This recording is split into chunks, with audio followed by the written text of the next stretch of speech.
What's going on, guys? T Blake here. If you're watching this video, you're tuning into, I don't know how many days I'm breaking this out into. I wanted to do 12 days, but I started too late. I wanted to kind of highlight health and wellness for my favorite things I picked up this past year and talk about two different things. One, like skincare briefly, and then two, health and fitness wearables and monitors. So we'll get into that right now. So starting with what I think probably has the most interest, because I think like skincare is so personalized to people, like, you know, your ethnicity plays into what works well for you. Everyone has different skin types, etc. So like, we'll talk about something a little more universal. Which is fitness trackers. So one of the things in my role as head of partnerships at Noom is like, I'm constantly examining and testing different fitness devices. I've done Whoop Band, we've done Oura Ring, I've done Superhuman, I've done Fitbit, and there's one product this past year that I found is actually the best. It is the Oura Ring. I have the Generation 3. We'll show some like shots of that. They came out with the Gen 4. I will say from a tracking capability perspective, they're not all that different. The Gen 4 is certainly a better fit.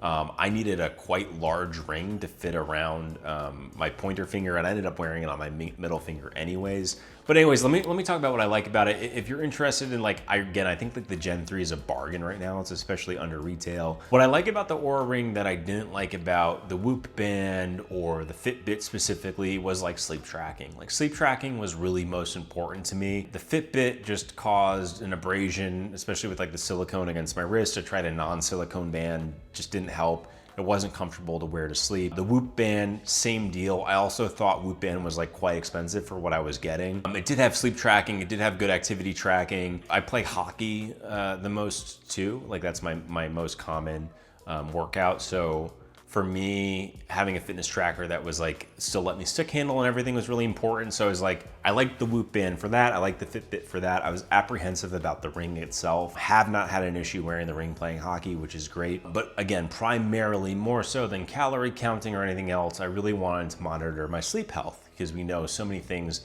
are impacted from sleep, right? Like literally how you perform is based on that. And I think that for Oura Ring, it gave me the best barometer of like how I'm performing, how I'm feeling, and why that might be, and how I can make changes to my sleep, which has drastically impacted my overall health. So super, super important there. Again, the ones that I named before, there's nothing overtly wrong for them. They just weren't right for me. I think they're all kind of doing the same thing. Fitbit comes in at the best price point.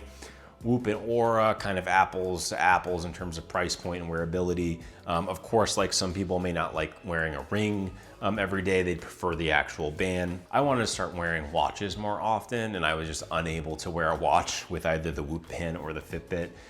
So that was a problem solved with the Oura Ring.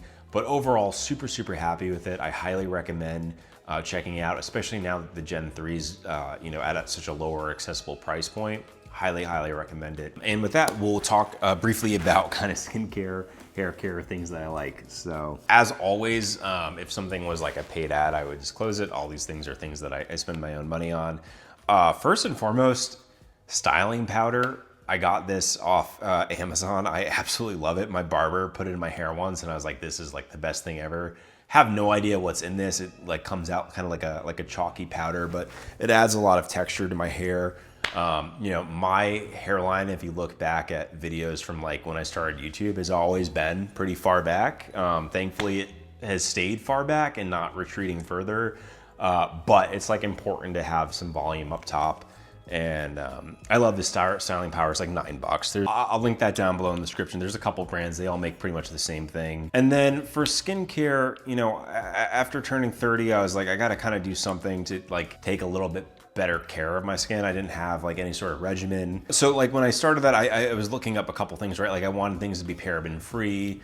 I was looking for something that had not many ingredients in it, or that the brand was selling the same product in Europe as they were in America. But like it's truly accurate that like the food and cosmetic stuff that we use in America is like not what you get in other countries in a bad way. It's a little concerning. I think more and more people are aware of that. So I found Hims for that reason. Hims and Hers, pretty big company. You'll know them for like hair regrowth. Recently, they're doing compound semaglutide, that sort of thing. I have a vitamin C serum, an everyday moisturizer, and a wrinkle cream that I put on after I shower. There's also a hydrating cleanser that I'm realizing I forgot to take out of the bathroom, but I have that too. But like that combination of 4 things is really easy. I do it before I go to bed or after I shower, just depending on what my cadence is. And I've seen really good results. You know, my skin's not dry, it's bright.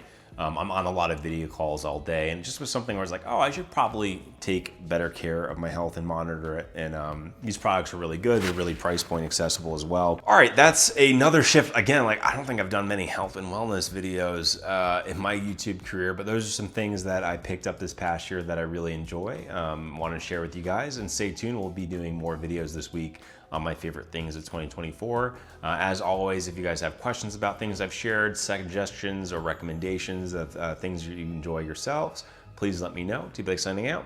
Peace, guys.